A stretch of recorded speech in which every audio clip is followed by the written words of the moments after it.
Hi guys, it's Phil And Liam from Die Hard on a Blank, and we're excited to talk to you about a brand new podcast we're launching called 48 Hours of Buddy Movies. That's right, folks. 48-hour-long approximately episodes exploring 48 different buddy movies, beginning with the original classic that started it all, Walter Hill's 1982 masterpiece, 48 Hours, starring Nick Nolte and Eddie Murphy. And just like Die Hard on a Blank, our new show will explore the influence of 48 Hours on the action genre, one buddy movie at a time. We'll be covering iconic franchises such as the Beverly Hills Cop movies, the Stakeout movies, the Bad Boys movies, classics of the genre like Running Scared, Hyams Hive Rise Up, Midnight Run, Red Heat, Tango and Cash, The Hard Way, plus tough thrillers such as To Live and Die in LA, Black Rain, Point Break, Training Day, and The Way of the Gun. as well as a few wild cards that you might not expect, such as RoboCop, Alien Nation,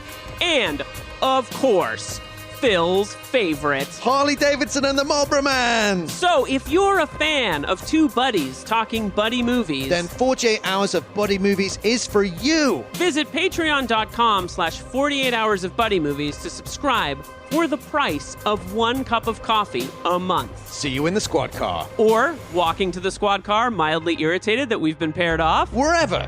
That's patreon.com/48 hours of buddy movies to subscribe.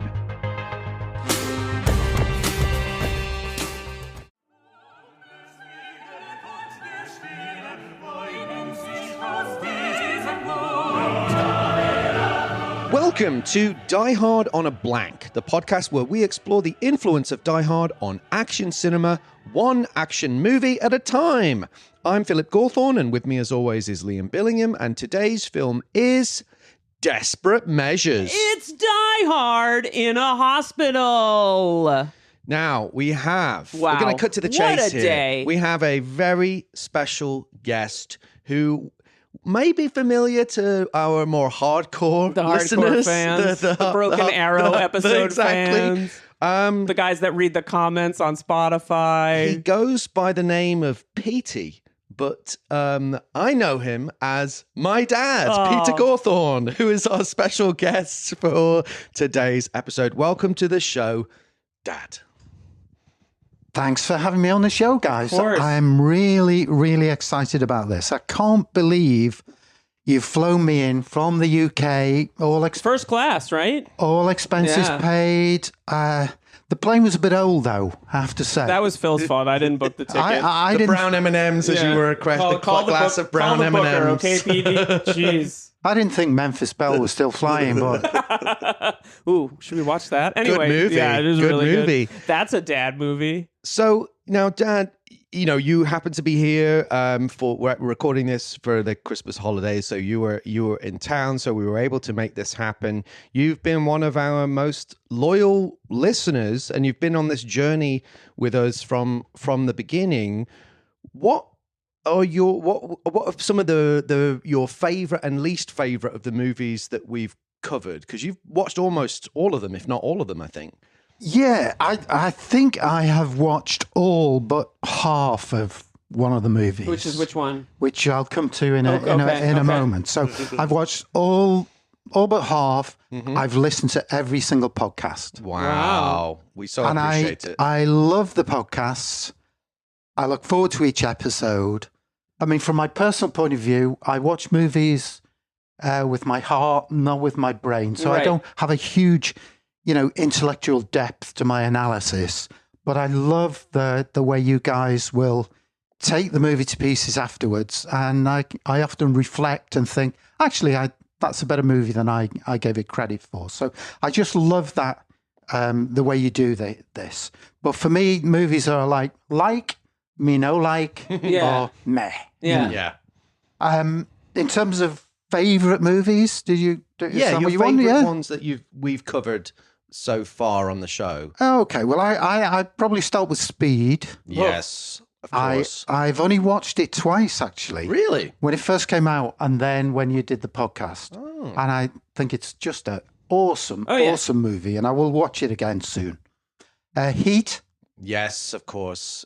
I mean, Al Pacino, and what a cast. We went to see that together, and we talked a bit about that. And I don't know if you remember it. I do. I remember coming out thinking, well, not sure. But every time I watch it, that movie gets better and better. Yeah, it's amazing. Very quick story that just reminded me, not sorry to interrupt you. No, just fine. briefly, because I have this memory of, now there's a whole discourse going on about people talking during movies. Yes. And I remember at the theater, and I remember a distinct moment during the scene where they in the diner and they're going to kill Waingro in the parking lot. And I still remember when the police car goes by and De Niro's about to shoot him, and then he looks down and Waingro's disappeared, and someone behind us went, "He's gone." And there was, I still remember like that wasn't necessary, but thanks. Anyway, well, that's like my dad. I've told you this story before, but we went to see Snake Eyes. I have such a clear memory of this, and it's the scene where Sinise is trying to bribe Nicolas Cage, and my dad took that movie so seriously, and he's like, "Come on, take the bribe, Rick. You always take the bribe." And Cage looks down and he sees the money covered in blood. My dad turns to me and he goes, "Blood money." Oh. Which is like a 9-year-old. I was like, yeah. Whoa. But now I'm like, Dad, I'm through the looking glass now. Shut up, Dad. Anyway, I'm sorry I took that off a tangent, but No, go on, because I just remembered that story. Well, Con Air. Yes. Oh, yeah. I mean, Cage, and what a cast as well. And a great movie, lots of action in it. It's a great movie in every way. I think one of my personal favorite episodes as well, because Scout was amazing in that episode, and it was such a fun one. Any others or? Yeah, I go with Fugitive. Mm-hmm. Yeah. That's such an exciting movie. It's one of the great movies. And Die Hard. Yeah, well, bringing it all it's back. okay. It's good. Nostalgia, I don't know if it's the Christmas best Eve. one. Now, and were there any that you really didn't enjoy that you discovered from doing that we sadly forced you to watch? Well, there've been I did not pick Under Siege 2. I'm being honest. Quite a lot of movies I'd never seen before, including the one we're going to talk about, Desperate Measures. Never seen it before, never heard of it. But my least favourites, I would go Ricochet, which is the one I couldn't finish. Too dark for me. I get it. Too dark. Under Sieges. I don't like either of them. Really? Wow. Okay. I mean, I love Tommy Lee Jones, but sure. You don't like the first one? No. Okay, fair enough. If you're not into this, what Seagal's putting down, I think those movies can be really tough to watch. Yeah. And he's just. I mean, yeah. I love Under Siege. I do love it, but I get why you would bounce off it.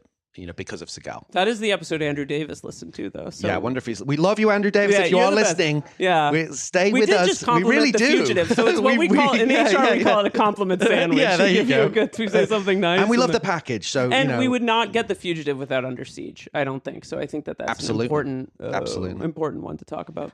Just a couple that not great. Sudden Death, I didn't like. Yeah, I didn't really care for that either. Yeah.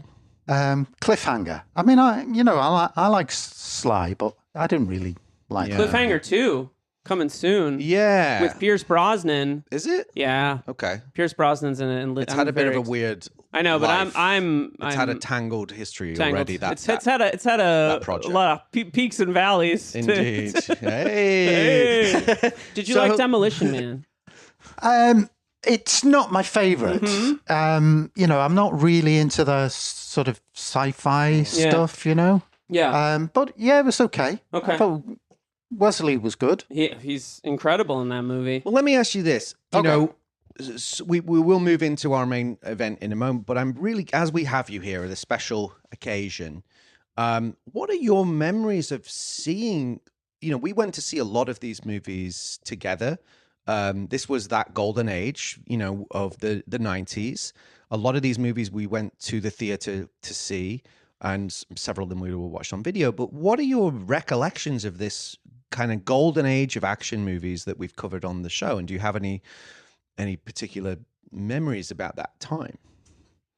Well, I'm an old guy now, so this is all quite a long time ago for me. So I don't have specific memories of specific movies, but on a generalized way, weekends, Saturdays were usually sports things. We go to the football, the cricket, or we you'd be playing football or cricket.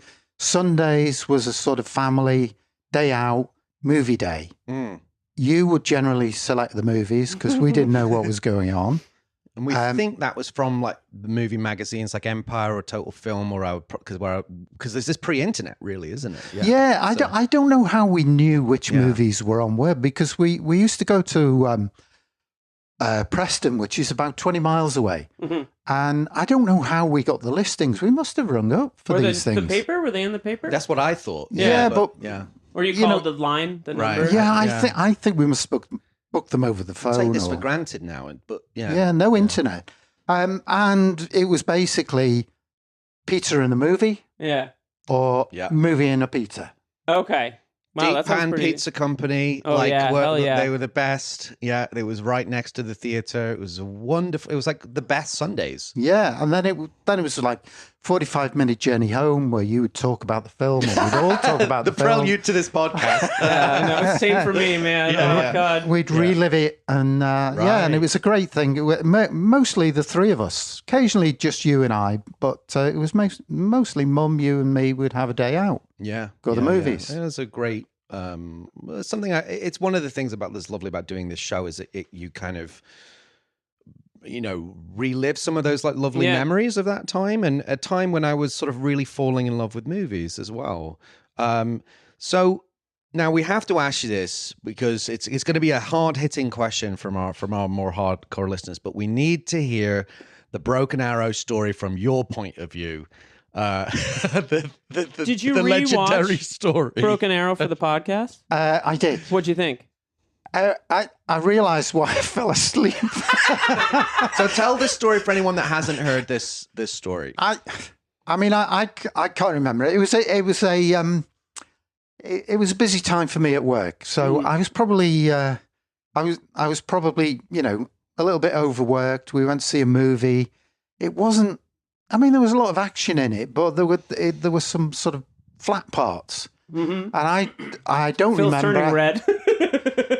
I just remember waking up. I'd probably only been asleep for about 20 seconds. Yeah, and there was this interminable scene with them fighting on the train. Yeah, and I, for some reason, I thought I was in the house, not in a cinema, and I just shouted out.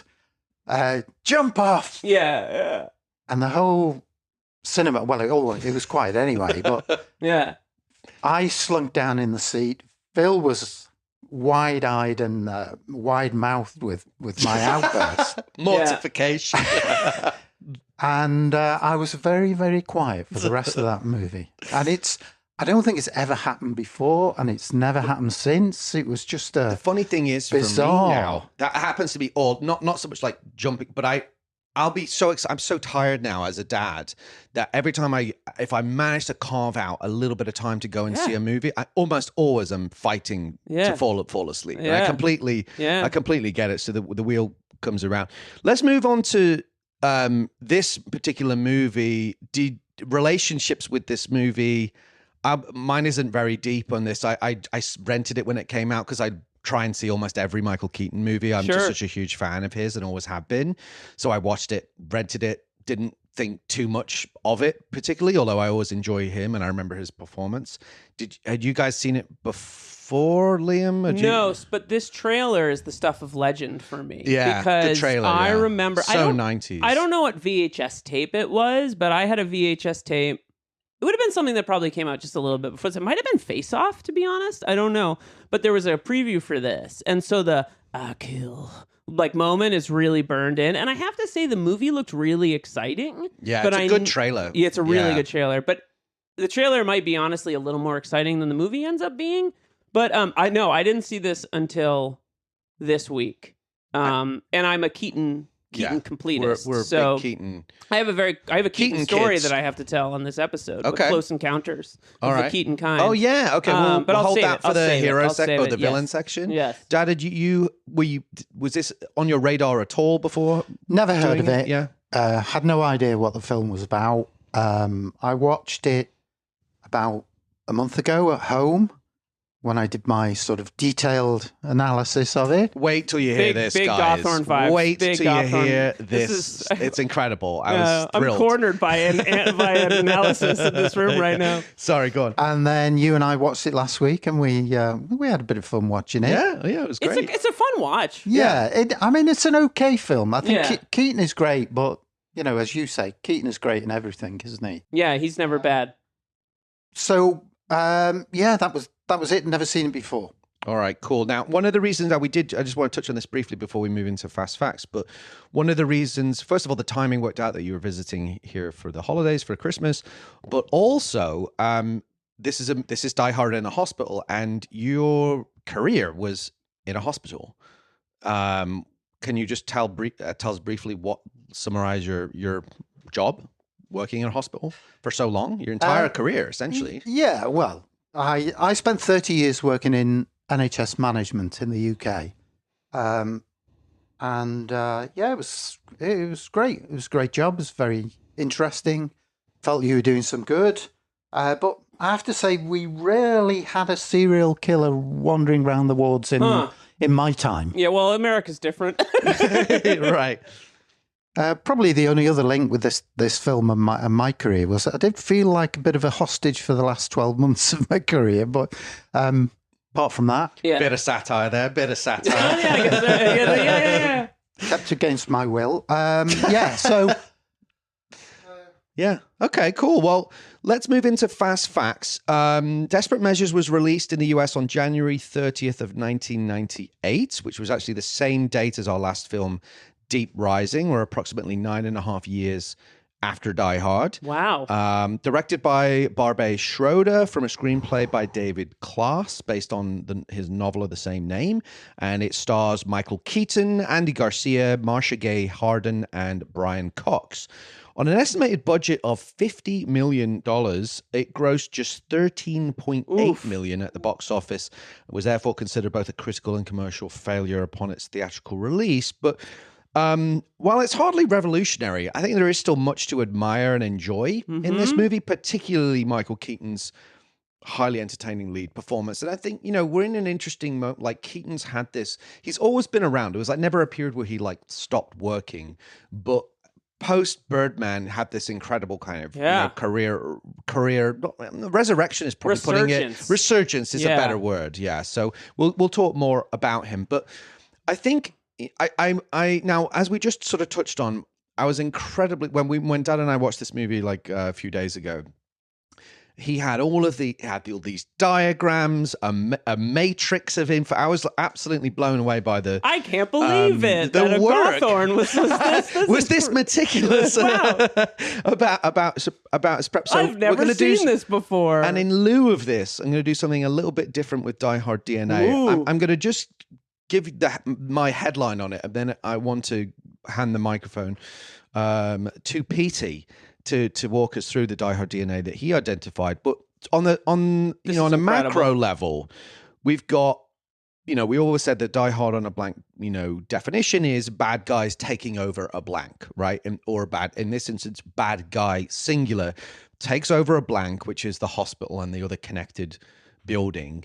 And it's up to one guy or a small group to fight back. So, so it meets that criteria because in this case, the incarcerated criminal Peter McCabe, played by Keaton, takes advantage of the scheduled medical procedure to launch an audacious escape attempt and takes over the building, wreaking havoc in the process, leading to cat and mouse mayhem and a psychological battle of wits between the two main characters who, like Die Hard, are a cop and a criminal as the police gather outside and mount a counter response to reclaim control of the besieged building. So on the macro level, I would say absolutely qualifies. But on the micro level, I'm going to kick it over now to our special guest, Petey. Can you walk us through step by step the Die Hard DNA that you identified in your analysis? No pressure. Yeah. Okay. Well, I couldn't get the computer program to work, the one you sent me. So I don't think it works in the UK. I think it's in America. The specialized Die Hard DNA patent pending software. I did not notice the power going out recently. Right. Yeah. So I think it's from the lab. Yeah, exactly. So I went old school and did a matrix and filled in a spreadsheet by hand, paper and pen. Works every time. Analog, baby. We need to post this on our social media. It's Yeah, pretty I'm gonna impressive. snap a picture of this. So we have John McClane and Frank Connor, both honest cops, Irish descent, don't toe the line. Yeah, that's true. We had a bit of computer hacking going on. We had an Al Powell character in Nate. Mm-hmm. Sort of loyal sidekick. Which one's Nate? Oh, yeah, of course. African-American Yeah, who also is the detective. computer hacker. Yep. Yeah, who kind of reminded me a little bit of Theo in the opening. Yeah, well, there's always the nerdy guy. Sequence, Yeah. you know, it was just had shades of Drop Zone as well, that computer heist in the opening scene. Beautifully shot. On a federal building. But Yeah. go ahead, sorry. Yeah, no, we had ventilator shafts, crawling through ventilator shafts. We had crawling or climbing down elevator cables. We had disguised intentions of the antagonists. We had, Hans, terrorist hostage release. Actually, it was about bearer bonds. Peter helping a kid. Really, it was about escape. Right. SWAT team ambush. Yes. We had hostages being escorted towards the roof. Shooting out spotlights. They're shooting at the lights. Listening in on walkie-talkies. Mm. There was and now he's got a machine gun moment. What bit was that? When Peter gets a machine gun when he's about to ambush the SWAT team. Oh, right. Okay. We had bloody feet and Yes. dressing his own wounds. Use of firefighting equipment. Ah. The hose in Die Hard and the fire axe in Incredible. It's incredible stuff. shooting through the ceiling. You should have him do all of Shooting these. at you're going to put me out of a job. We had lots and lots of helicopters being shot at and spotlights on helicopters. I had written down motorbikes in hospital, but that's really hard-boiled, isn't it, rather than Die Hard? Yeah, it's hard boiled. Yeah, hard boiled. Which is also Die Hard in a hospital for the last act or Did the you like second hard-boiled? half. Oh, It's going to break my heart, this answer. I'd never seen it before. okay. Well, that's fine. And I watched it and I thought, why are these guys raving about this? And then I listened to your analysis and I want to watch it again because I think it will be a better movie when I watched it again. Yeah. After listening to the podcast. Yeah. There's a tonal style of John Woo that like you have to kind of attune yourself Give to. yourself over you know? to. Totally. Yes, I totally yes, agree. as well. Yeah. But were there any other Die Hard DNA? I just had the last one was 90% of the action was in the one location. Yes. Mm-hmm, yes. Mm-hmm, mm-hmm. I think I don't know if you said power cuts as well. Ooh, was I another didn't. one? No. They cut the power at one Oh, point. okay, the power. Okay. That's a classic Die Hard beat. When you said power cuts, I was like, is this an editing thing? But yeah, they cut the power, of course. And yeah, hostage demands that include helicopters. I think you may have mentioned that. But yeah, it was like I was shocked at because I kind of thought maybe this is a bit of a reach. It was just one of those like, late 90s, kind of down the middle action movies. But I'd put it on the list without actually having revisited it, just in good faith. And then I was kind of pleasantly surprised at the level of Die Hard DNA. And you identified way more than I did as well. So if we should have a round of applause for that. If I'm able to, I can't really do it. I got it. Yeah. I'll layer this. So it's all all right, let's take a quick break and we'll get back to you with Anatomy of an Action Movie and dig into this bad boy in a little more detail after these quick messages. Romance is in the air for Valentine's Day. And when you're ready to pop the question, all you need is the perfect moment to come around. And, of course, the ring. At BlueNile.com, you can find thousands of natural and lab-grown diamonds, plus legendary service from Blue Nile's jewelry experts, who can answer every question, help you design a custom ring, and even plan the proposal. So seize the day today. Right now, you can save up to 50% at BlueNile.com. That's BlueNile.com. Valentine's Day is coming up, and for me, there's only one place I trust, 1-800-Flowers.com. This year, 1-800-Flowers wants to make sure you're a Valentine's hero with an exclusive offer. Double the roses for free. When you buy 1 dozen, they'll double your bouquet to 2 dozen roses. It's the perfect way to say I love you without breaking the bank. Trust me, 1-800-Flowers always delivers. To claim your Double the Roses offer, go to 1-800-Flowers.com/ACAST. That's 1-800-Flowers.com/ACAST. Hey, I'm Ryan Reynolds. At Mint Mobile, we like to do the opposite of what Big Wireless does. They charge you a lot, we charge you a little. So naturally, when they announced they'd be raising their prices due to inflation, we decided to deflate our prices due to not hating you. That's right. We're cutting the price of Mint Unlimited from $30 a month to just $15 a month. Give it a try at mintmobile.com/switch. $45 upfront payment equivalent to $15 per month. New customers on first 3-month plan only. Taxes and fees extra. Speed slower above 40 gigabytes. See details. And we're back with our How next was your section break? of the shows. It was okay. It was fine. Yeah. I just have to interject a little bit of me into the episode there. Yeah. How are you? How was your break? It was good. How are you? I was How are good. you in yourself? Yes. No, I'm fine. I'm good. I'm enjoying double Gawthorne, as I like to double barrel Double down. Gawthorne. Yeah. Now, DBG. speaking of that, this is where we usually do our Tenet bit. Of course, we're about to explore the Tenet. We live in a Twilight World. Tenet? Yeah. Okay, good. You're a I've fan, right? watched it twice. Okay. I don't understand any of Sort it. it out. Keep but going. But I enjoy the That's all that matters, experience. you know? That's all that matters. That would have broken You're a my big heart. Branner, like Oh, we're big God, Branner. yes. Oh, Branagh great. nobody's better. They showed Hamlet in 70 millimeter here a couple weeks ago, and I almost timing didn't work out, but I was like, God. You didn't have 4 spare hours, like in the middle of the day. No, to go I see did on a it? Saturday afternoon, no less. It's like I can't drive to Santa Monica at 2 p.m. It's Right. tough. Anyway, he's the greatest. Dead again. I One feel of like the you greatest. should say the Tenet line though, just for the Tenet heads. Like, we live in a Twilight world. There are no friends at dusk. Yeah! Sorry, Darlene. Get the air horn out. Get the air horn. Boom. Right. Now, the premise. So, the first tenet of Anatomy of an Action Movie is the premise. So, the premise of Desperate Measures is as follows. When his young son Matthew is in need of a bone marrow transplant, his father, San Francisco cop Frank Connor, Andy Garcia, searches desperately for a compatible donor. However, the only one he can find is incarcerated murderer Peter McCabe, Michael Keaton, a notorious criminal mastermind. After McCabe agrees to partake in the procedure, he uses the process as an opportunity to launch an audacious, violent escape.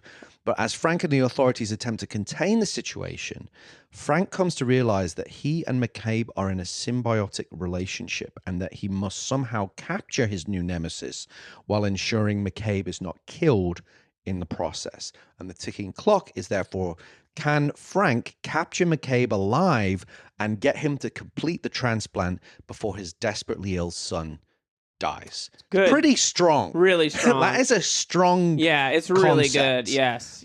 It's funny because this was one of the reasons why I get weirdly my father working in the hospital so for his whole life and me spending time there for various like playing basketball and stuff in the gym and working for that hospital and when I was a teenager. I hate hospitals. Sure. So I don't like movies that are about and I kind of have a like functional denial about like uncomfortable subjects like this, you know. So I don't. It's not like No, they're hard to talk about. Well, I don't want to. It's not an enjoyable thing to. It's like it's not that rewatchable for that reason because it's heavy. Yeah. You know, but as a concept, it's brilliant. Yeah, it is really good. It's a great idea, and I love the wrinkle that he can't kill him. Yeah. You know, he has to. He's the only one. He's this unicorn. It kind of biologically. renders all the guns like kind of moot. Yeah, it's an interesting. It's such a side great. It's like an effect. anti-action movie. because you can't threaten a guy with a gun in these. And sometimes they strain credibility in these movies because like I know you're going to point a gun at him, but it literally doesn't work in this movie. I mean, the only thing you could say is like the one thing I did keep thinking was like, why don't you just shoot him in the leg? Yeah, You know, but that aside, I think it's a great idea. And, you know, I don't think this is a huge... Let's talk a little bit about the themes and what this movie is about.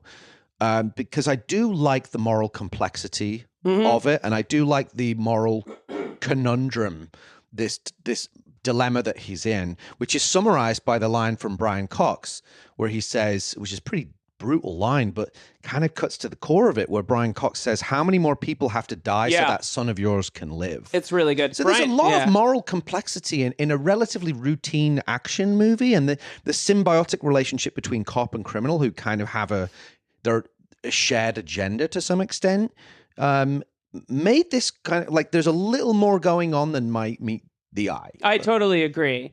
Is this when I talk about Barbara Schroeder? Yeah, by all means. So, because he's done a lot of this type of morally complex or uncomfortable work. So tell us about his significance. I did not realize until like the morning I watched that this movie was directed by Barbara Schroeder. And Barbara Schroeder is a Swiss-Iranian man who grew up in France. And he's had a very prolific career, and his 90s career is really interesting because he makes all these adult-oriented thrillers. Reversal of Fortune with Jeremy Irons. Great movie. Yeah, really good. Single White Female, which I don't know if that was big in the UK, but that movie was big. A monster here, you know? Yeah. And a bunch of other stuff. But he started his career in France. He's founded a production company called La Film de Losange, which is the production company founded by Eric Romer, my favorite filmmaker of all time, who made these very philosophical, nuanced dramas about people growing up, people's lives. He made a very famous movie called Claire's Knee that kind of like gave birth to sort of an interest internationally or My Night at Maud's, gave birth to kind of an interest in French cinema before the French New Wave. He was a little bit older than a lot of those guys. And so Barbara Schroeder starred in and produced Eric Romer, a short film that Eric Romer made called The Bakery Girl of Monchaux, I believe is the name of it. I'm probably butchering that pronunciation. And he's just made all these kind of like nuanced, very European, for lack of a better word, talky dramas, right? Like if you want to have like a chill Saturday afternoon where people debate existence, Eric Romer is the filmmaker to watch. And you have an entire podcast about Romer. Yeah, we have a show that we don't really do that often, but with my buddy Sean, because we're both big Romer heads, and I read a lot about Eric Romer. And there's just something about his kind of like philosophical approach that I find very interesting. And he died in, I think, 2010 in his 90s, but was this like, he made upwards of 60 features for no money. Wow, yeah. And he wouldn't have big crews. He would make these like he figured out a way to do 5-minute tracking shots on beaches with like 3 crew members. There was a whole aesthetic of like, I don't want this to be a big production. It was a big part of his approach. I could go on and on, but so Barbara Schroeder's roots are kind of in like European art movies. And I think that, and I said this to you on the phone, I think this is the first movie that in some ways there's a tension between, I think, what the movie's about and the Die Hard on a blank framework for it. Because one of the things I find really interesting about this movie is that Keaton's character is kind of the only one that can be honest with this kid. Now, you made the point earlier that like it's all in an attempt to escape, but the kind of nuanced complexity of Michael Keaton's relationship with this boy is really, really interesting. That stuff is fantastic. It's really good. It's the best part. The movie really comes alive. Totally. And there's something dangerous about it because like, as a parent, how would you talk to a dying child? I don't know that you could be really, I think Garcia is really strong in this part because he has these moist, beautiful eyes whenever he's talking to his son. It's very moving, but I couldn't say to my kid, it would be very hard to say to your kid, like, yeah, you have a rare condition that means that you could die, But Keaton's kind of like, yeah, you're going to die. Like, I don't know what to tell you. There's a certain amount of like at one point, when he's going to escape, he turns to the kid and says, I'm sorry, I can't help you with this. And it's like, it's very real. And so Keaton and this kid have like a much more nuanced relationship than Garcia has with his own son. And that's kind of the complexities of parenting, that like it can be hard to be really direct and honest with your children because so I feel like there's kind of this interesting nuance. Your point also about like how many people have to die so your son can live is a really interesting kind of layer to this. Like, this is a somewhat complicated movie in the form of like a 95-minute adrenaline-driven action movie that I think sometimes gets in the way of the deeper ideas. It's relentless as well, and I think that once the movie kicks into gear, it never stops. Totally. I think to its credit, the one other thing, and by the way, I'll give you a plug here. Romercast is the name of your other project that you Yes. did about if people are interested in Eric Romer and his work, because Liam is an authority on it. The one other thing that I thought was kind of interesting it's a very subtle motif, but it was the idea of chess. Yeah. You see the Peter McCabe character is playing chess on the computer in when he's in the library. And very much this is, I think, a la Die Hard. It's a chess match, but more so from his point of view because he's planning so many moves ahead. Totally. He's very, very strategic. He's asking about certain equipment or explosives or whatever that he's going to need in 3 steps time. Right. He dislocates his thumb and leaves it dislocated. Shades of Lethal Weapon too. Yeah. For like long stretches of the movie. So I think did it have any meat for you, Dan? Of like it? I know this isn't necessarily your area of expertise, but just like what this struck you as being about beyond the obvious.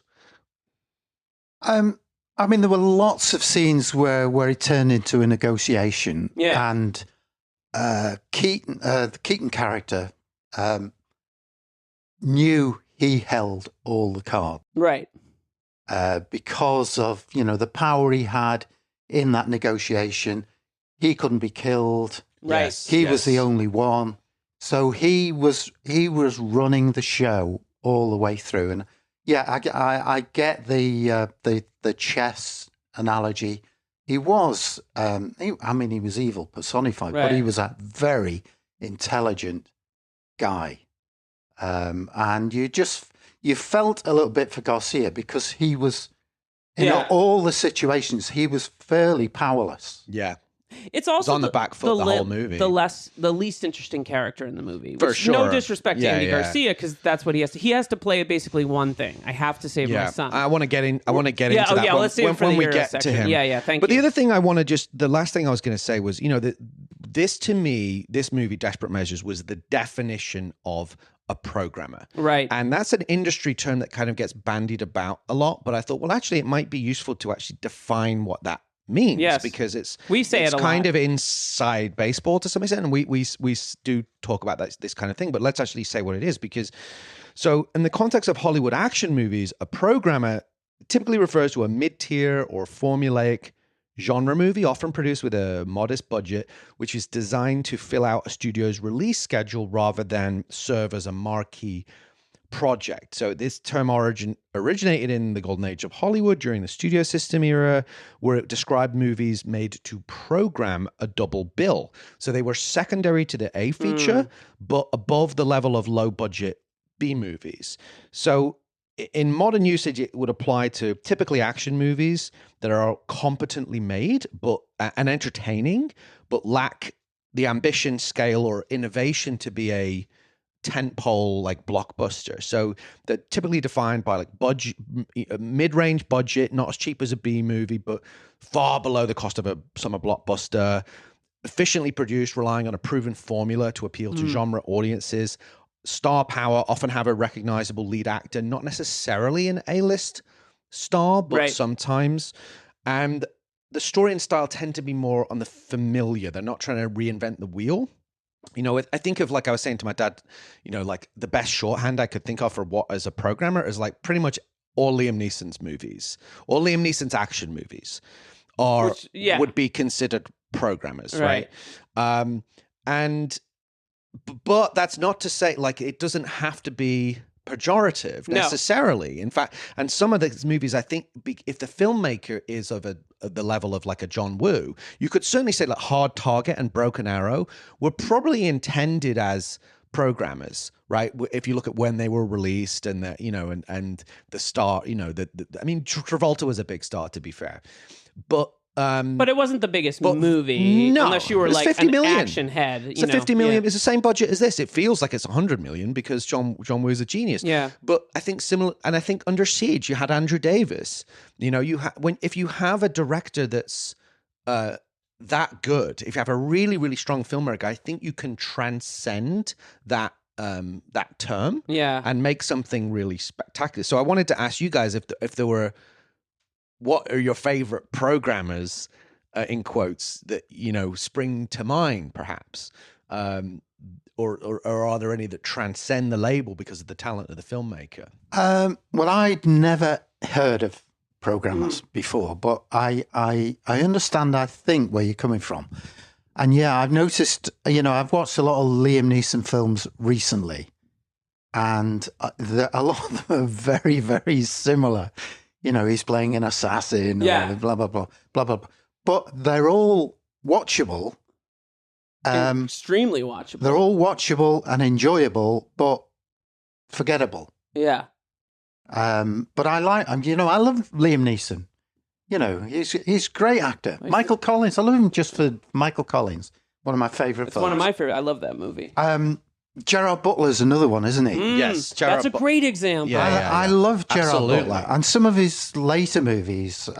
Cop Shop, I really enjoyed. But all the Olympus Has Fallen and London's Fallen and all of those, I see that sort of pattern and formula in that. Expendables, would you say? Are they? That's an interesting one. Expendables. Yeah, I mean, I think there was something unique about Expendables because it's the idea, and I saw some interview with Sly that he was basically, I think it was at a rock show, and there were a bunch of old rockers that were sort of still had a little left in the tank, but weren't like at their peak. Yeah. And he was like, why don't we get these guys together? Yeah. What if we did that for and because he was in a bit of a low point in his own career, so he sort of had this.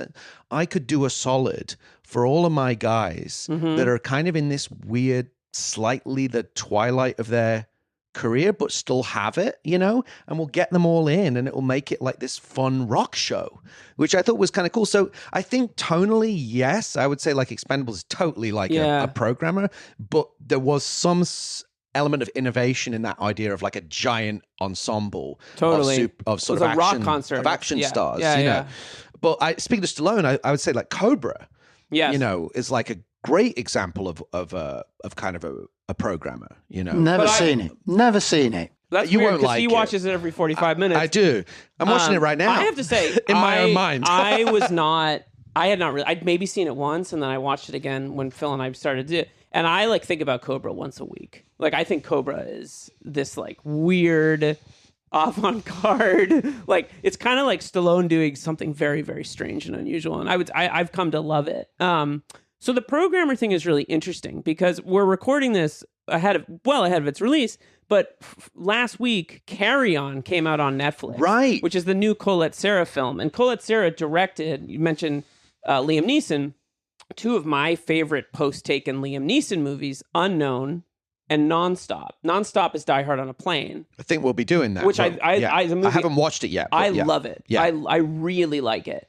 And Unknown is kind of this like Hitchcockian kind of like European set movie where Neeson gets into a car accident and wakes up and nobody knows him. He knows who he is, but everybody thinks he's someone else. And Colette Serra, like, if you were on film Twitter this weekend, one thing that's really interesting is a lot of like highbrow film people, like our buddy Scout, like Brandon, like Adam Naiman, talk about those kinds of movies as much as they talk about, art cinema or foreign cinema, because they've kind of gained the status of, you mentioned Gerard Butler, like Den of Thieves, where people are like really excited about what might have been viewed 10 or 15 or 20 years ago as like B- programmers, because there's something they can get away with, things that say a big budget franchise movie cannot. They can sort of have ideas and be interestingly made, and like they're kind of like the westerns of their time, right? Like where you used to see 5 westerns a week and they could kind of be about anything. So like like you said, it's not pejorative. It actually can, like, a really good, like Colette Serra, a really good director of these kind of like B-tier movies can be as interesting as anything else. Yeah, and if the filmmaker is that talented, often they kind of pop and transcend. And I think it's finding ways to be sometimes a bit perverse or subversive, right, within that sort of cookie cutter formula and the boxes you need to tick. So I just think it was worth us having just touching on this idea. I think that's great. We throw this term around a lot, and I would say that this film basically defines the term.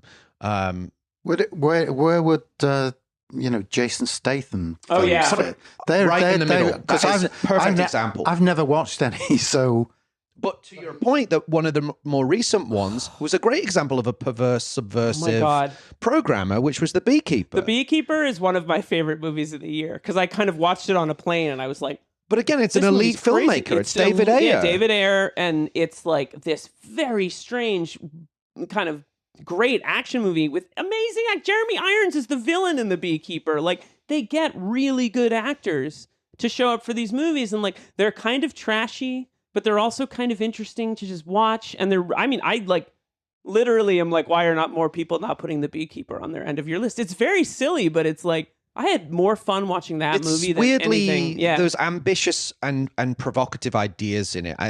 So I think that's a great example. Jason Statham is a perfect example of a guy that makes programmers. Mark Wahlberg used to do it as well. And they were great. And he's really good at it. Like Contraband would be an example. A really solid movie. He would mix in programmers along with more prestige work. And I think it's also interesting to, one of the granddads of this podcast, Michael Mann, the closest movie I would say he made to a programmer is maybe Collateral, and Collateral features Jason Statham in a cameo role, right? It's kind of like, whether intentional or not, there's like a little bit of a nod to it there. And some of Guy Ritchie's movies are almost programmers, right? So it's a really common, I'm trying to think of other ones, but I think they've gained a different status now in an era where like every movie has to be huge or tiny. These like $20 to $50 million movies. Yeah.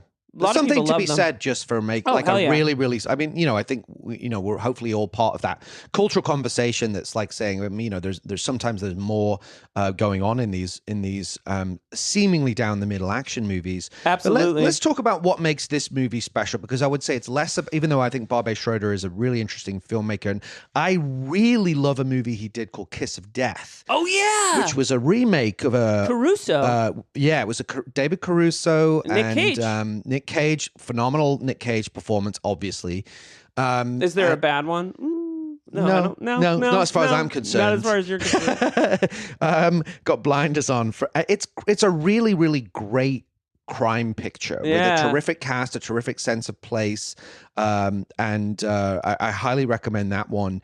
But I would say that what makes this film transcends not because of Barbet Schroeder in the sense of like saying how Broken Arrow transcends because of John Woo, but similar to Broken Arrow and the villain, the larger than life performance of Michael Keaton as Peter McCabe that's the only reason we're even doing this movie. Yeah, it's the only reason we're still talking about it. Yeah, because he is so fun and amazing. So it's such an entertaining performance. And to your point, I thought the most interesting scenes in the movie, and I wonder how much of this was Keaton's just instincts as an actor, were the scenes with the kid humanize and dimensionalize the character. McCabe, yeah. Right? Because we see him in a sort of different... He's in a tough situation. He doesn't really bullshit the kid, but there is a kind of humanity and fondness that he has for him. He's not a complete sociopath in the sense that he has zero empathy. He does have empathy for this child. Yeah, he's totally. also just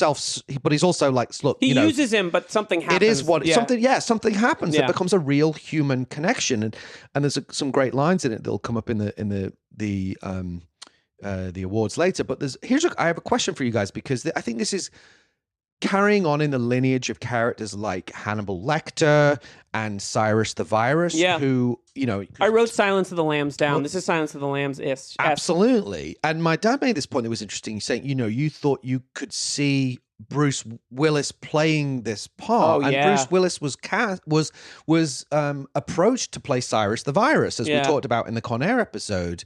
So these things are in an interesting conversation. But my question to you guys is, because of all that, why do we love an outlaw in the movies? Why do we love a monster like Hannibal Lecter, who we root for? We root for Hannibal Lecter to escape, much like McCabe. What's going on there psychologically for the audience, and why is a character like this a lovable monster or a roguish murderer? Why are we so captivated by them? I think it's because of who's playing them, really. I think it's Keaton. in this movie, it's Keaton, because he's so good at it. He has got all these really great lines, but you can see through it. He is evil. At the end of the day, he may sort of sympathize with the kid, but he doesn't do anything practically to help or change that kid's situation. That's a good point. He's basically fixed on, I'm getting out. And he's thinking, as you said before, 4, 5, 6 stages ahead. So, I think for me, it's who's playing the character and how they play them. And, the way he delivers those lines, he's just so compelling. The other thing that's interesting about this, of course, is that this film features Brian Cox, who had, of course, played a different version of Hannibal Lecter in Manhunter. Check out our episode on Manhunter. Right. And oh god, my Brian Cox, just so it's so funny to watch him. Not to in this digress, era, but to go back and because I will put something on. Like I put on Manhunter recently, and I said to Emily, like, do you recognize that guy? And she was like, who is that? And I was like, it's Logan Roy. And she was like, what? Like she couldn't believe, because he's been like an actor for so long, but he's had this late career resurgence. So to your question about why we like the villain better, I think it has to do, and I want to relate it back to Die Hard a little bit, is the reason that we like villains is that we live in a society where Twilight world. Well, we live in a Twilight world, and there are no friends at dusk. But we also live. Sorry, it was right there. Yeah, I know, it was slow hanging fruit. Will reference Tenet as much as you want.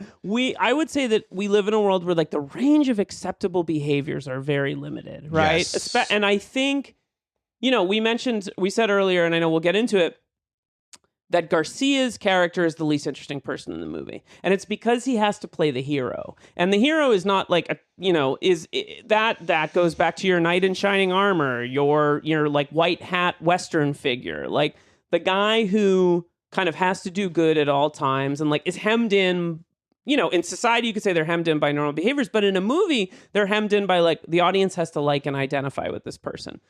But the reality is that like most people, to David Fincher this for a second, are kind of freaky in reality. And like we have thoughts that we don't express and we don't articulate. And villains let us say that stuff out right. loud. The id, I suppose. The id, right. The id can be manifested in a safe way. So whether it's the Joker, in Batman, or it's, you could say Wesley Snipes in Demolition Man, or these kinds of figures. And I actually think one of the reasons Die Hard is such a great movie is John McClane is not your knight in shining armor. Like McClane, like when McClane runs by the porn pictures and goes like girls and touches the photo, like it's a little skeevy, but it's like totally identifiable because he's like, I'm getting shot at, I'm not wearing shoes, and like I would really love to be with a naked woman right now. Like, and the way he kind of like is kind of rude to Takagi. And the way he kind of like, McClane is an asshole. McClane's an asshole. He is a jerk. And we love him, but he is a jerk objectively. I wonder if part of the reason we, to tie it to the bigger thesis of this show, that we're a little like cooler on Garcia's character is that we're living like the post Martin Riggs world. We're living the post John McClane world. We're about, and Liam Neeson is about to show up, and Liam Neeson is not in all of these movies. Like in Nonstop, he's an alcoholic. In Unknown, he's kind of like a stodgy professor. In Taken, he's like, he's like a sort of checked out dad. Well, the best scene in Taken is when he shoots the policeman's wife. Yeah, he's also a psychopath. Right? In the arm to like get the information. We love that slight edge to a hero. Or Cage in Con Air. Like that guy's a murderer, right? Like it's not interrupt, but it's like we want more from our heroes than just like I have one. They can't be like the villain is just. Is black and the hero is white, like into morals in a moral coding sense, right? That's not it. We want them both to have shades of gray, I think. And I want to, or a yin and yang kind of, totally. A little bit of good and bad in both. And what is the most interesting thing? I think Michael Keaton is the best Bruce Wayne, and the reason that I think he's the best Bruce Wayne is because he's a weirdo, like. In Batman, he sleeps upside down. Right. Yeah, he has the scene where he's like, I've never been in this room of my house before, right? And the scene where he like loses his mind and goes like, you want to get nuts? Like, I think I love Christian Bale and I love the Nolan Batman movies, but like, he's a little stiffer. the Keaton in the 80s is like, this guy's crazy. And Keaton manages to make all of his characters both like, you know, you think about something like he manages to make them all a little oddballish and a little I think weird. one of the things that's so exciting about Michael Keaton as an actor is that he has this unpredictability to him. Yes. So that you almost feel like anything could happen in any scene because he has that like firecracker, like the you want to get nuts scene from Batman is a great example. Amazing scene. He's unpredictable, and it makes him electric to watch. Totally. You know, whether he's doing broad comedy or something as wacky as Beetlejuice, you know, or you know, more serious like work, Spotlight, or like Spotlight or Birdman, which he was robbed of an Oscar for. You know, I'm sorry, but he was. Who won that year? Oh, yeah, I know. It was a whole other thing that hasn't aged great. Yeah. You know, in comparison, like a really bad decision. Yeah. You know, I'm sorry, but it was. Like, he should have absolutely won. It was an absolute, unbelievably transcendent performance. Yeah. So, but you were going to tell a Keaton anecdote before, and then we'll... So, back in, I guess it would have been May, I got to go to the LA premiere of Knox Goes Away, which is a movie that didn't really get much attention, where he plays a hitman who's showing early signs of dementia. So early in the movie, he like goes to kill someone and he forgets who he's supposed to kill and he kills the wrong person. Not my favorite movie, however, Keaton is incredible in it. And because it was a small premiere, it was at the Academy Museum, and so Keaton was there, and he gets up and he's so well dressed. He's wearing these like great jeans, great like high top sneakers. You would have loved these kicks, and like a members only-esque jacket. And he gets up there and like, we forget Michael Keaton started his career as a stand-up. So he gets up and does like a tight 5 minutes to introduce the movie. And it's so funny. And I'm like sitting there like kind of in awe, because I'm like, I have loved this guy since I was 7 years old, and now he's 40 feet in front of me. So after the premiere, I'm in the lobby getting a drink, and I'm just standing at the bar by myself. And this guy comes up next to me and orders like a water, and I freeze because it's Michael Keaton. And I'm like, oh, like literally like he's right next to me. And I turn and look, and he just looks at me and he goes, "How you doing?" And he gets his water and he walks away. And like, I'm not someone, I would never ask to I'm not someone that wants pictures with celebrities. I don't want to bother them, whatever.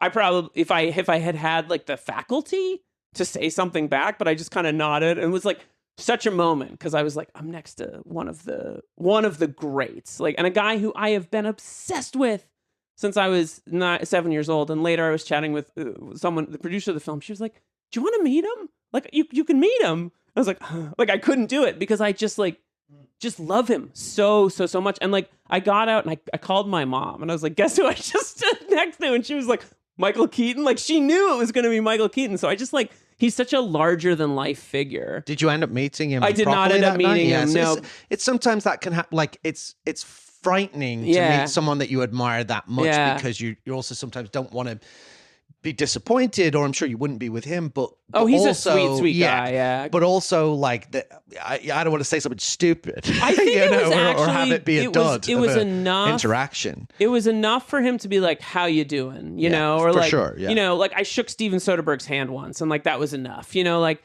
but I just was like, no, but not David Cronenberg's, right? No, he won't shake hands. He won't let you. But it was very like, it was one of those moments where, you know, and I frankly, sometimes these are few and far between, where you're like, I'm in Hollywood, baby. Like, you just have this moment with like a hero. And I will say, he's incredible in Knox Goes Away. Absolutely amazing performance. And he directed it. He directed it. And like, I mean, it's one of those things where you're like, give Michael Keaton an Oscar for this, because he's really, really, really. It's a programmer to some extent. It's not a movie that is going to get the attention it may deserve for his performance. He's amazing. Well, before we move on, did you have any last thoughts on the villain? Yeah, just sort of rewind to why we like the villains, really. I just wondered if it's, you know, that phrase, rock and roll, the devil has all the best tunes. Yes. Is it that the bad guy gets all the best lines? Yes. Definitely in this movie. And you get to have fun because you get to be transgressive. Yeah. Right? Like you're saying, like and increasingly as a society, the rules are so, we're terrified of saying the wrong thing. We're terrified of the constant moving target of a misused term of whatever. Like we're very like, and to some extent that's good, right? Like you want to be empathetic, inclusive, and progressive, but at the same time there is an element of like you can be terrified by your own shadow, right? And you can be kind of crippled by it because there's that's just the world in which we increasingly live. To a large extent, that's probably good. We should be more mindful of how we treat people, how we speak, and how we act. However, when a character doesn't give a shit about any of that, it's amazing. It's like there's an element of it, I think, psychologically, subconsciously, that's very freeing. Yeah. Because we're like, wow, imagine if I got to do whatever I wanted. Or they and make didn't manifest care. what we're thinking and maybe not saying. Right. And I think that's really I think you're right interesting. that it kind of taps into some of those maybe unconscious desires to, I remember like the Terminator was an example of it. I think Cameron stuff often works on multiple levels of conscious experience, and him saying that the Terminator, one of the reasons people loved it was because what if you could act like the dark fantasy of that character that could just, okay, this is in my way. It happens to be a police station. Yeah. I'll just drive a truck into it. If there were no rules, essentially. Well, you're saying it's a little bit. One of the things that makes Demolition Man work as a movie is that Sylvester Stallone's kind of the villain against the police in this like very buttoned up society, and like you have Wesley Snipes, like these kind of 90s retrograde figures that enter into this like world, right? Yes. And this is one of the eras of like, who gives a fuck? I mean, like Con Air. We've talked about this before, but like Con Air has stuff in it that like wouldn't be acceptable in a movie today, right? But it's weirdly progressive at the same time. Yeah. So we're in an era, and I think that is maybe what makes Garcia's character be a little less interesting, is that he's so buttoned up. He has to be virtuistic. He's not allowed. Let's talk about him as you just brought him up. Let's pivot into the hero section. Andy Garcia as Frank Connor. How does he fare as an action hero in your mind? Not great, I didn't think, really. I mean, there were some weird scenes where the scene where he escapes. Yeah. He grabs a motorbike. Yeah. And then he pauses to put the helmet on. Chow Yun Fat would never. It's a good point. And then he grabs the motorbike again and he pauses to put the helmet on. But the reasoning obviously is like because of how they want to shoot the sequence. So it's not obvious it's a stunt performer, of course, right? But it's odd actually. Yeah. It's actually quite oddly really shot, that bit. Yeah. And it seemed to me, I was sort of like, this was shot at night. Surely you could have got around this without having to have the cumbersome choice of putting the helmet on, because it did, I don't know if I would have picked up on that had you not brought it up. It's an astute point, because and it's weird how we found that there are some good actors that just don't necessarily work as action heroes, even though I think Andy Garcia is perfectly fine in this movie and particularly good in the emotional scenes. I will say about Andy Garcia, one of cinema's great shouters. He loves a shout. Yeah. He loves to shout. But that's all he does in this film. But my favorite Andy Garcia scene, I bet you can guess what this is the scene in Untouchables? When Sean Connery, what's your real name? And he says Giuseppe Ventri, and he, gives this like, God, I love that movie. That's like pretty racist commentary about Italians. Right. And he goes, and he like pulls the gun out and is like, something faster than you stuck Irish pig. And like, he's so good at the whisper, the like menacing whisper too. And I think like that may be my favorite Andy Garcia performance, because he's so, and of course Things to Do in Denver When You're Dead. That's a great but movie. He's so like gentle, kind of, he's like a gentle soul and he has these gentle eyes. And it's just tough. I can totally see why he wanted to become an action star, but like, I think he's a little bit better. Even in the heel turn, like in Ocean's 11, he might be a little bit better. It doesn't suit him, but that's not a criticism of him, because he pulls it off in The Untouchables, which far less featured, obviously. Great. I mean, he's so good it's a real performance in The Untouchables. Yeah. No, he's quite aggressive in Godfather 3, isn't he? He's a little bit off, Black Rain is another one I want to give a shout out to, which will be coming on our Patreon podcast. No goddamn helmets in that. Wait, no, there are helmets in that movie. There's a lot of motorbike Yeah. stuff in that, and I'm pretty sure that Michael Douglas does not rock a helmet. You know what he does Oh, no, he rock, does though? actually. He No, to rocks be a fair. mullet. The mullet, He yeah, rocks a especially in the mullet. opening sequence. I can't wait to do that I on love that 48 movie. Hours of Buddy Movies. Don't forget to subscribe. Give us that money. If you haven't yet. But the scenes with the kid are very strong, I Yeah. would say. Even with Garcia and the kid, and as a father, you know, myself, I could see like, yeah, that's very realistic. I felt like how he was with his son, and especially in such an intense situation. But my biggest issue with the character from the writing standpoint, the storytelling standpoint, is just the character is so bland. Tell me, for $1 million, tell me one thing about this character.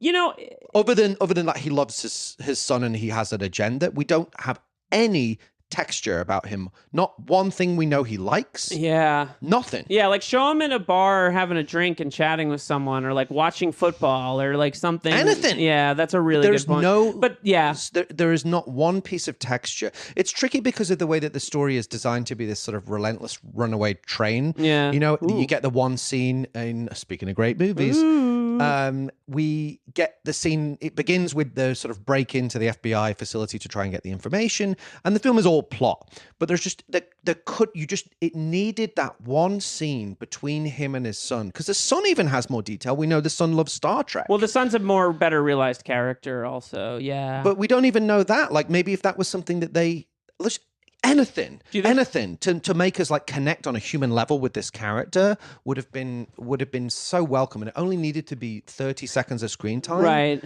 But they just never did it. So he just feels like a cipher. Yeah, that's a good point. You know?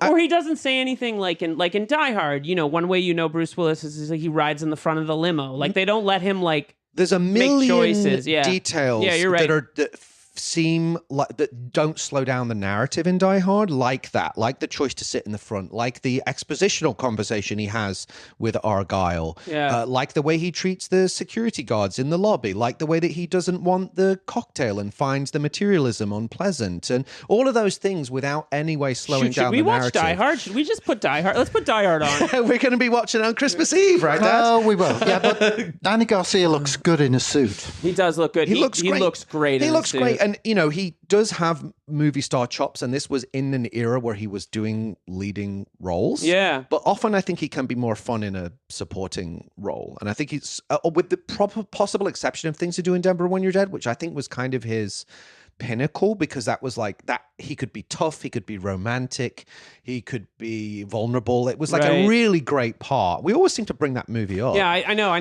haven't watched it in I haven't maybe watched 20, it in a long 20 time. something years. I wonder if there's a 4K. Let's just touch on. Let's talk about the lady. Whoa. She's Marsha Gay Harden. Can I please sing? Doctor, sorry. Go ahead. No, it's fine. It's fine. Forget it. The moment's over. Marsha No Gay one Harden as appreciates me. Dr. Samantha Hawkins. I thought she's really good. I love Marsha Gay Harden. Great, I think she's great. Good performance, interesting. Even her character was more interesting than Garcia. She has like the fear of heights. She's really good at her job. We know a lot about her. She's strong, tough. She attacks McCabe at one point. Right. She's really courageous. She hits the shit out of that guy. She slaps him good. And of course, she would go on to win an Oscar 2 years later for her role as Lee Krasner in Pollock. So she was on the, with your guy, with Ed Harris. Ed Harris. Do you have any thoughts on her? No, I agree with what you said. She was great all the way through. She was strong. She was obviously very capable in her job. But she was relentless, really, in looking after that kid. She feels like the way a medical professional, a doctor, would be in that situation, because she's so it's just very believable. It's a very believable performance. She's really, really good. Yep. I agree. The action. How does this film succeed or fail on an action level for you guys? Thoughts? So this is kind of a great era for B- movies with incredible car chases, like Jade, William Friedkin's movie.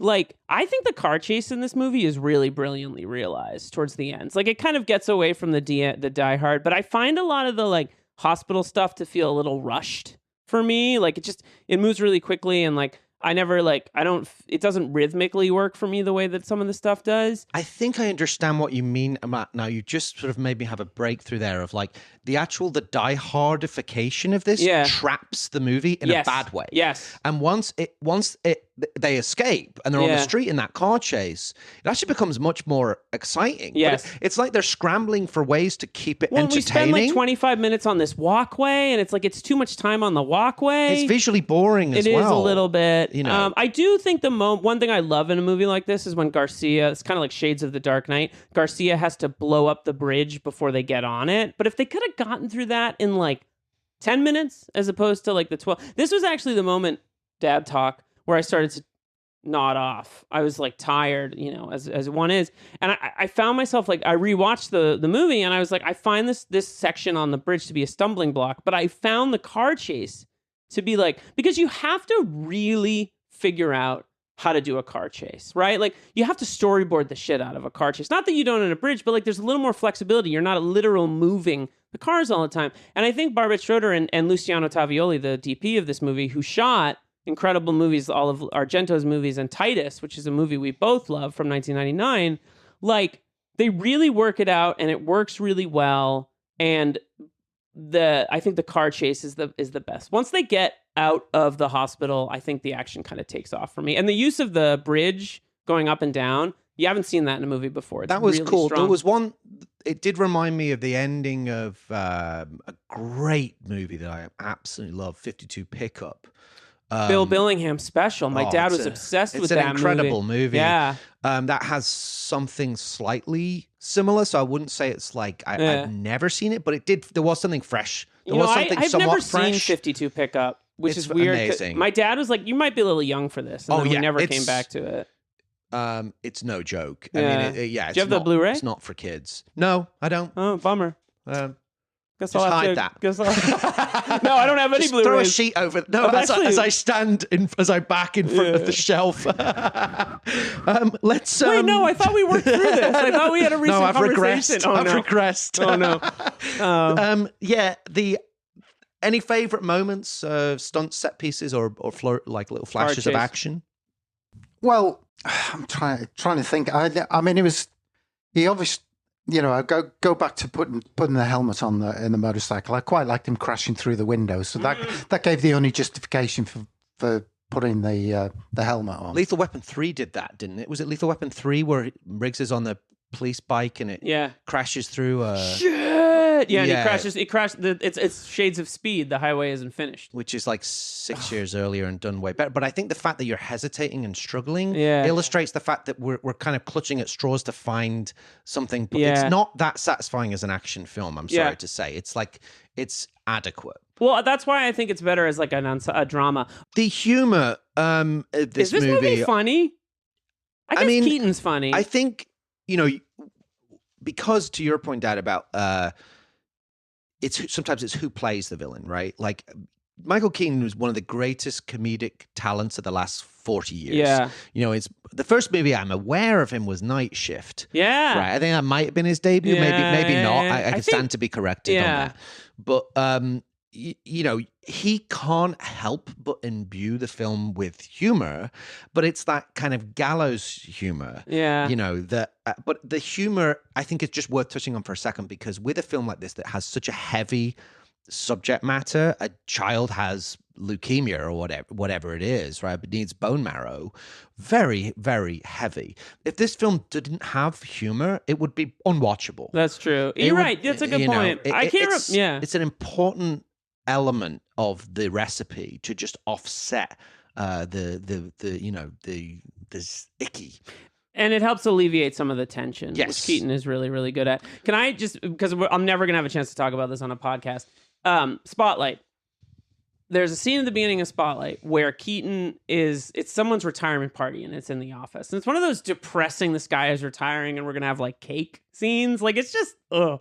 But Keaton makes a joke about how the guy beats him at gambling all the time. And there's something, and Michael Keaton is not from Boston, but I'm like, that's the most Boston thing I've ever seen in a movie, is the way this guy like behaves and acts in the kind of like tense way. And I just think he's chameleonic without doing almost anything. And it's really special because he's the kind of actor that can almost be anybody, but you never feel like, with the exception of maybe Birdman, which is a pretty flamboyant performance, Keaton isn't like an actor of giant gestures unless he's doing it's a interesting comedy. how he is able. We talk about those more flamboyant performances like Birdman or Beetlejuice, especially, or Night Shift, but yet he can be incredibly subtle and effortless in films like Spotlight or The Founder. Yeah. Where totally realistic, naturalistic films and with naturalistic performances. Yeah. And he doesn't need to rely on shtick to be riveting. Yeah. He's incredible. Oh, we love him so much. I can't believe it's the first time we've talked. I mean, what else would we have talked about him? Yeah. Also, is this an early example of a heel turn for like a major star?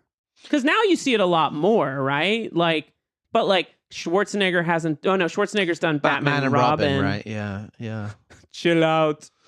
Big fan of that movie. I don't care what anybody says. I couldn't get through it. I gave it about 8 minutes. I just couldn't. It's about climate change, Phil. Couldn't do it. Let's put on our tuxedos and head over to the. I'm going to put on my OR scrubs. Oscars. Oh, okay. Are they? Why don't you sing some more Tom Jones? The Die Hard Oscars, aka the Action Movie Awards. We will start with, the drill. You've been a listener of the show. The John McClane Yippee-Ki-Yay Award for Best Line. I have 5 nominees. Ooh. I actually think there were some real zingers. Let's hear them. Or unless you have, do you have? Go ahead. If you have them written down.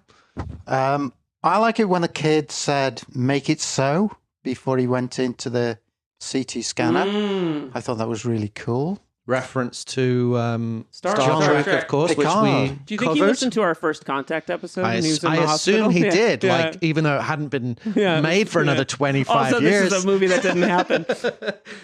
No, but that was a bit of detail. It was like it was endearing. Yeah. That is good. Any others? If you can't eat it, drink it, fight it, or F it. F it. I'll say it. Yeah. Fuck it. I ain't interested. Yeah. That was. I had that on my list as well. And the closing line of the. Oh yeah. What did he say? Like, what kind of car do you have? Right? Yeah. That was they. He has all. I mean, does have, as you said, the devil has all the best lines. Yeah.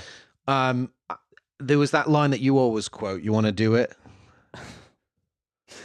I kill. What is the line? What is the whole line? I kill. I can't imagine a god. Yeah, I can't. Yeah. I kill. I can't imagine a god who would care. Because there's a little bit of southern flavor. Occasionally, in this character. he kind of goes back and forth with that. But I thought there were some other really good ones where he said, like, you have to. Peter McCabe says, you have to appreciate the irony. After all these years of being locked up, I'm given the opportunity to kill again. A cop's kid too, and all I have to do is sit right here. Dark. Damn. But also, I thought this was even though this is might sound somewhat perfunctory, I think it was actually quite key and a bit of a missed opportunity of where the film was trying to go with the Garcia character is when Frank says, "I'm not a cop anymore, I'm a father." Yeah. That was quite...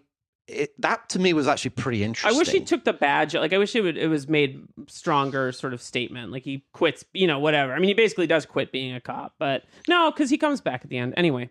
The last one that I thought was cool was when McCabe says to the kid, "We have the same genes," and the kid's like, "No, we don't," and he kind of looks at him and goes, "Compatible." Yeah. Definitely compatible. Yeah. Their scenes were terrific. They're really good, and they're weird. Yeah, they're like yeah. slightly transgressive. Yeah. It's great stuff. So I think it's actually his dialogue's terrific throughout. I have one, which is I think very Michael Mann-esque, which is at one point when he's like broken out and he's sort of running the prison. He says to Garcia, "I'm freer today than I was yesterday." And I just think is very Mannian. Yeah, it's very man. And I think there's something about like that whole idea of like you don't do the time, you do the time doesn't do you. Like the sort of like this thing that occurs again and again in these movies about these guys who get institutionalized, and like even though he's like very likely going to go back to jail, he's alive because he's in control of a situation, right? And it weirdly makes these guys unsympathetic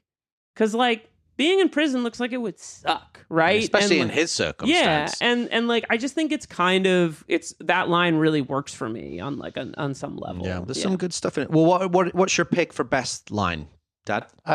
Probably that one. Man, I'm going to it's go with tough. the compatible, definitely compatible. Because that's a really strong moment in the movie. I like that because of the humanity of that, the weird, twisted humanity of that moment. Keaton.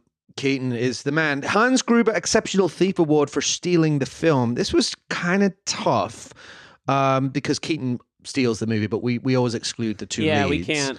So I would therefore nominate Marcia Gay Harden as Dr. Samantha Hawkins, Brian Cox as the wonderfully named Captain Jeremiah Cassidy, Eric King as Detective Nate Oliver, and Joseph Cross as Matthew Connor, the kid. Who's still an actor and a good one. He's in a couple of Paul Thomas Anderson movies. Yeah. He's a good Does actor. Significant work. Yeah. For a second, I was like, wait, the kid's the dick of the movie? I got confused. No, we're on Exceptional Thief. I'm going to give it to Joseph Cross. Yeah. He's good. I would agree. I agree. I think without him, Every scene is really good. he's It's excellent. hard to do, man, too. Like a kid, that's tough. And if you don't like that kid, the movie doesn't work. Yeah, I agree. And if you don't, because he could play it as, I think that he plays it smart because it's sad without it being saccharine. He plays it quite pragmatic. We haven't entered the age of like kids having to be precocious in every movie. Yeah. Which is nice because now you watch a lot of kid movies and you're like, oh my God. No, he feels like he's just like this. You just feel sorry for him, Yeah. but he's also not too much of a victim. Yeah, exactly. They do a really good, like, there's a moment when an Garcia, excellent he's like, you can performance. just say it, Dad. Like, I know what's going on. Yeah. Like, the cancer's back. That makes you really like him. Yeah. And feel worse for it. They make some really good choices. Really with good, that. good actor. Speaking of the Dick Thornburg Award for Dick of the Movie, I only have one nomination, Joseph Cross. which is Brian Cox as captain. Unless you have another one, but the reason I just want to touch on this for a second, and then if Okay. you've got another nominee, because I thought he was quite Dwayne T. Robinson-esque, right? Like he's kind of a jerk. Yeah. He does it's. He's unsympathetic to the hero, right? He's to the point where he says that pretty damning line about like how many more people have to die so that kid of yours can live. Pretty brutal, Right. But he does. He's not comes quite around, though. Yeah, he's not quite as bad as Dwayne Robinson because he does say like he has the cognizance to realize that he said, "I think he just saved our lives" on the bridge scene. But he does Shades of Al Powell. in the last bit though. He is kind of Robinson's like, "You got some stuff to answer for, Mister." Brian Cox does the same at the end to Garcia when they're shoving him in the ambulance. He's like, "You're going to have to answer for this." Yeah. So I did think it was just worth That's touching on. good. He would be my pick, but did you have another one? The manager and me saw the role he had to play. And really, for me, the dick of the movie is Frank. Oh. Which one's Frank? Sorry. As in Garcia?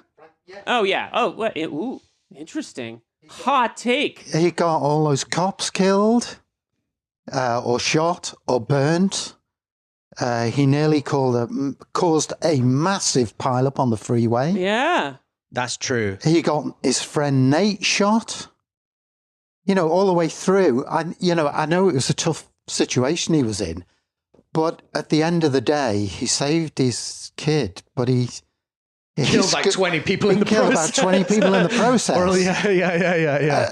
So We should have just shot him in the leg. Shoot him in the I don't know leg. if that works as well as you think it does. I don't think getting shot at that's action movie logic. I do think he he has has a big vein right here. He has a lot to answer for. He's got to speak to the widows of all those guys who were killed, There should be a sequel where it's just that. No. Depressed measures. Oh, dear. That's a good pick. That's me being okay, hot take. sensible. Like it. Really. Excellent. Mine is, I don't know his name, so I apologize for that. But the guard who's rushing Michael Keaton on the computer. Oh. I know that he's secretly planning an escape, but the guy has 8 minutes a day to play chess on a computer. Leave him alone. So that's always... That scene's weird because it's like the tension. It tricks you into... You're like tense that Michael Keaton doesn't get caught, but he's the villain of the movie. Yeah. So you should want him to get caught. But that's what's great but about you don't. it. This is also the era when like people thought that on a computer you like type in what you want the computer to do and it does it. Like It's show me it's plans. ChatGPT. And Show me plans, and then the plans come up on the computer. I love it. all right. We have one last category before the final section of the show. Is Marco in the house? Yes. Best death presented by Marco. No more table. Next time you have a chance to kill someone, Don't hesitate. All right. I lost it at the end. The Peter McCabe spin on Marco. I can't imagine there wasn't a ton. who cares. I have all the deaths listed. There were actually 1, 2, 3, 4, 5. Most of them pretty boring. Officer Rains killed during Peter McCabe's escape. Shot by McCabe. Don't remember. Officer Kellen burned to death by McCabe. Some of that stuff was pretty gruesome. Another 2 were Officer Trimble, also burned to death. Donna, the nurse, she was also burned to death. Yeah. So it's kind of, you get in the idea. I'm going to go with the burn to death. There was one that I thought was really good and quite kind of inventive and certainly very Die Hard-esque. The SWAT officer, played by Stephen Shub, who confronts McCabe during his escape in the ventilation system and then is shot. A la the way that Carl is trying to shoot Taking care McLean. of a rat. Yeah. Also, his name's McCabe. McLean. Like we're so I would pick that one because it's kind of slim pickings. And he has a funny line. He says something like "just taking care of a rat" or something like that. Yeah. I take that. Best death is usually a baddie, though, isn't it? These are all good guys. Right. Yeah, you're right. You know, we don't want to celebrate killing the goodies. No, that's in this, true. do we? But there isn't any because there's only one bad guy and he doesn't die. Maybe the best death is that the death of the boy's cancer.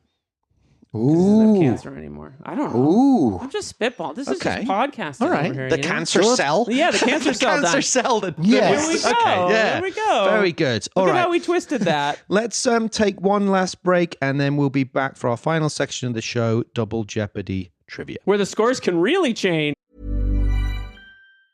The new Boost Mobile network is offering unlimited talk, text, and data for just $25 a month for life. That sounds like a threat. Then how do you think we should say it? Unlimited talk, text, and data for just $25 a month for the rest of your life? I don't know. Until your ultimate demise. What if we just say forever? Okay. $25 a month, forever. Get unlimited talk, text, and data for just $25 a month with Boost Mobile forever. After 30 gigabytes, customers may experience slower speeds. Customers will pay $25 a month as long as they remain active on the Boost Unlimited plan. Valentine's Day is coming up, and for me, there's only one place I trust: 1-800-Flowers.com. This year, 1-800-Flowers wants to make sure you're a Valentine's hero with an exclusive offer. Double the roses for free. When you buy 1 dozen, they'll double your bouquet to 2 dozen roses. It's the perfect way to say I love you without breaking the bank. Trust me, 1-800-Flowers always delivers. To claim your Double the Roses offer, go to 1-800-Flowers.com/ACAST. That's 1-800-Flowers.com/ACAST. And we're back with our was your final break? section of the show. It was fine. Jeez, sorry, I'm concerned about your well-being. God. I just don't know what to say. I'm not good at ad-libbing. I have to have I wonder matrices. if that's why have to I have say things it. I wonder if that could be part of the bit. Everything has to be meticulously scripted. Yeah, I know. I've never said an original word on this show. It's all written down. All right, guys, you know the rules. You have to collaborate. Oh, I'm absolutely. excited with that. Draw it out, a la a certain popular game show. Question number 1. You get 1 clue. Okay. Which A-list action director was originally slated to make this film as his second feature? Have we covered one of these on the podcast before? We have covered the film he made instead. Oh, so it's around the same time. Kinda. Oh, okay. This is actually somewhat of the clue. But it won't count. It's all okay. right. Give me You've the still clue. got I don't know. Give me the clue. All right. I couldn't even remember Marco's line. Do you have earlier. any thoughts on? No. Okay. His first feature was an iconic buddy cop movie from 1995 set in Miami. And he instead chose to make another iconic action movie that was also set in San Francisco and involved some similar themes. Michael Bay was attached to this movie? Is correct. Now think about this. Crap. The negotiation scene between when Garcia goes into the to talk to the incarcerated McCabe is very similar to the Nick Cage Connery interrogation scene. I'm Stanley Goodspeed. Yeah. But of course you are. But of course you are. Coffee. Offer me coffee. That scene is... Let's just do a really bad recital of The Rock starting now. Patreon. Very quickly, that scene is beautifully filmed, and that room is very interesting to look at. But kind of interesting to think that, you know, Yeah. I think it would have been Grim. It's hard to But imagine. maybe funny. But, you know, ambulance is not like a million miles away in Yeah, some respects of that's like true. sort of tough subject matter done in a very popcorn Do you way. like Ambulance? Do you have the 4K? I do. Yeah. I do. It's in the vault. Good to know. Yeah, good to know. With 7 layers of security. Yeah, exactly. All right. You can just get that for like $15, but okay. Question number 2. Speaking of buddy cop movies, Barbet Schroeder, the director of this movie, makes a cameo as an actor in the 3rd installment of which popular fish out of water action comedy franchise? Oh, so I saw this and now I can't remember what it was. Do you have it? I know it's a tough one. Would you 3rd like installment. the clue? Sure, give it to us just for the audience because I know, Right, of but I course. want the audience. Yeah, of course. I'm Draw just it trying out. to be like, I'm just trying to draw. Build the suspense. The film in because the question... episode of Desperate Measures needs to be longer. Of course. Barbet Schroeder Hive, rise exactly. up! It's me and Sean, my buddy Sean. The film in question could be described as Die Hard in a theme park. And remember, Yeah. you got it? Okay, No idea. Beverly Hills Cop. I was going to Great. guess that. Then you should have. Next time, Petey. Next time you got to guess. It's Beverly Hills Cop 3. You are correct. Barbet Schroeder appears briefly as man in Porsche. Porsche. I have seen that Beverly Hills Cop movie more than any of the other ones. It's weird. We need to talk. I know. I think it's because it came out at that exact moment when I had no standards, and I just was like, this movie's fun. Well, it was part of John Landis had this thing about he would cast directors in little parts. So it was part of that whole thing. All right, final question. In which film does Andy Garcia play the police partner of the movie star who has Michael Keaton's birth name? It's Black Rain. Is correct. Michael Douglas. Michael Douglas is actually Michael Keaton's. Do you think he changed real it name. because of that? I think he did because Michael Douglas was already a star in the 70s. Yeah. So he would have got the whatever it is, the SAG card, or or whatnot. Black Rain coming soon on 48 Hours of Buddy Movies, our Patreon subscription only Look at that side transition. podcast. As will the Beverly Hills Cop movies, certainly the first 2, but I really don't want to do 3. We're doing 3, I don't want to do 3. Don't make me do it. Don't make me watch that again. It's a buddy movie so at Five bad. Nights at Freddy's. It's so bad. It's not. I don't recall it being very good. It's terrible. Okay, well that about does it. You got maximum points. Yay. Any final thoughts before we say farewell? Let me just look at my notes. Okay, couple very small things. One negative thing and something else. Why does Michael Keaton have an MS-DOS book among his books? I noticed that. That looks like a fun read. Yeah, my dad had that book. My dad had that book. I think this movie is beautifully shot. I think the production design is really strong, and I long for the days where a programmer can be directed by one of the great French New Wave filmmakers or producers and shot by Luciano Tavioli, who's like a very, very accomplished cinematographer. I loved Eric Romero's sequel to Harley Davidson and the Marlboro Man. Yeah, you're personally. a huge fan of that one. It's on pretty a serious great. note, shout out to my father-in-law, John Weiss, who I watched a lot of these Romero movies with. On my wedding day, we had nothing going on in the morning, and so we just sat and watched his Criterion box set of Eric Romero movies until... I just had to put a tux on. You know, what else? Look at me. What else am I doing? I got a haircut the day before, and we just sat and watched all these movies. Wow. So, Dad, any final Best day of your life. thoughts? Yeah, absolutely. About big or small, about like the show, any, just... Do you want to compliment us? We're fine with that. Or any action movies you're looking forward to us still covering? And your just final thoughts on being here as a guest? This is probably my favorite of the podcasts I've listened to. Oh, wow. Thank you. He's biased. In terms of... Do you have a favorite action movie? Well, I like Daniel Day-Lewis. Mm-hmm. Michael Mann. Mm-hmm. Yeah. Mm-hmm. What's it called? Last of the Mohicans. Last of the Mohicans. Why did I not... What is with my brain? Great movie. Great movie. Watch that in English class. Are there any buddy movies that you're excited for us to cover on our other show? Look at this guy. I like the stakeout movies. I remember watching those years ago, and we really enjoyed those. They're great. So Aren't I haven't seen them for, 30 years? Me neither. So looking forward to those. I used to watch them all the time. They were on in my house all the time. Yeah, I had both on video and loved them. Programmers. Kind of? Sort of? The first one? I mean, yeah, it's an interesting question. Yeah. Lots of humor in them, isn't there? Really funny. They're such a great Emilio. double act. And yeah, those movies are delightful. Yeah, so we'll be doing both of them. And Probably in the sequence of this, Black Hawk Down. I like that movie. I'm looking forward to that. I am so I did watch it about a excited year about that. ago. So I haven't seen it maybe since it came. No, I've seen it once or twice since it came out, but it's I mean, that's Philly special. Yeah. to the next level. Yeah. It's helicopter porn. It's a little like from it's like Oppenheimer and its cast. Everybody's in that movie. It's unbelievable. And I have Yeah. a very personal and special connection with that movie and some pretty cool personal And I story think to you- tell about it. I think you like Ridley Scott. I can't remember. Yeah. Well, thank you so much for being here. This has been incredibly special for me to have you here in person. And you've been so supportive of the show, and you've been a wonderful guest with some great insights, and your Die Hard DNA matrix was incredibly impressive. So thank you for being here. This has been really wonderful. Thank you. my pleasure.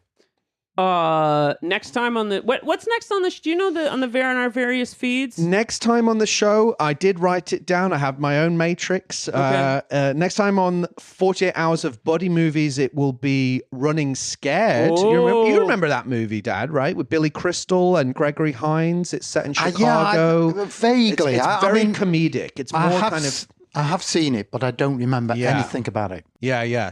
Jimmy Smits is the bad guy. So that was one of the more iconic early buddy movies from the Himes mid-80s. Himes Hive Rise. Rise from your grave. I'm sort of picturing like Bane doing this in my head. Yeah. If you feel it, do it. If you feel it, do it. That's the vibes of this podcast. A quick note for those of you who are planning on subscribing to the Patreon feed for 48 Hours of Buddy Movies. I recommend highly that you use your web browser or the web browser on your phone to sign up rather than the iOS app, as the iOS app charges you a purchase fee. Save yourself a couple bucks a month by signing up on your web browser. That is all. Phil, what's next on the Die Hard on a Blank feed? Next time on the main feed on Die Hard on a Blank, it will be Armageddon.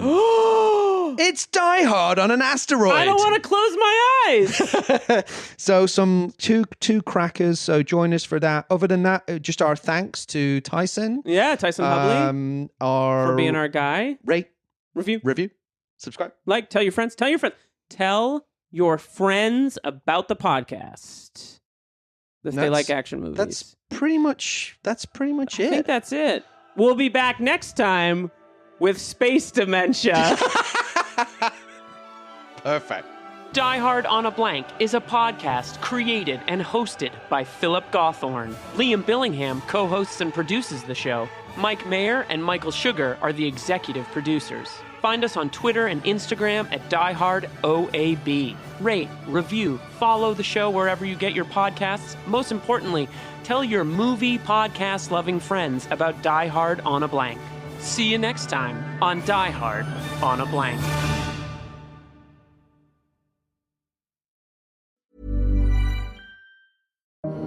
Everyone's entitled to their own opinion. But some opinions are more useful than others. And we all want the good ones. The ones that shake things up, spark debates, and change minds. Financial Times readers know that their opinions are reliable because they're shaped by trusted journalism. Robust opinions, confident decisions. Source FT. To subscribe, go to ft.com/sourceft. At your job, do you ever have to deal with a nose roller? How about a snub pulley? Well, if you're installing a new conveyor belt system, dealing with the different components can sound like you're speaking a foreign language. Luckily, you've got a team ready to help. Grainger's technical product specialists are fluent in maintenance, repair, and operations. So whenever you want to talk shop, just reach out. Call, click Grainger.com, or just stop by.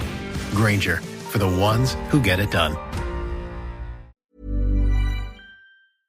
Hi guys, it's Phil. And Liam. From Die Hard on a Blank. And we're excited to talk to you about a brand new podcast we're launching called 48 Hours of Buddy Movies. That's right, folks. 48-hour-long... approximately. ...episodes exploring 48 different buddy movies, beginning with the original classic that started it all, Walter Hill's 1982 masterpiece, 48 Hours, starring Nick Nolte and Eddie Murphy. And just like Die Hard on a Blank, our new show will explore the influence of 48 Hours on the action genre, one buddy movie at a time. We'll be covering iconic franchises such as the Beverly Hills Cop movies, the Stakeout movies, the Bad Boys movies, classics of the genre like Running Scared, Hyams Hive Rise Up, Midnight Run, Red Heat, Tango and Cash, The Hard Way, plus tough thrillers such as To Live and Die in LA, Black Rain, Point Break, Training Day, and The Way of the Gun. As well as a few wild cards that you might not expect, such as RoboCop, Alien Nation, and, of course, Phil's favorite, Harley Davidson and the Marlboro Man. So if you're a fan of two buddies talking buddy movies, then 48 Hours of Buddy Movies is for you. Visit patreon.com/48 Hours of Buddy Movies to subscribe for the price of 1 cup of coffee a month. See you in the squad car. Or walking to the squad car, mildly irritated that we've been paired off. Wherever. That's patreon.com/48 Hours of Buddy Movies to subscribe.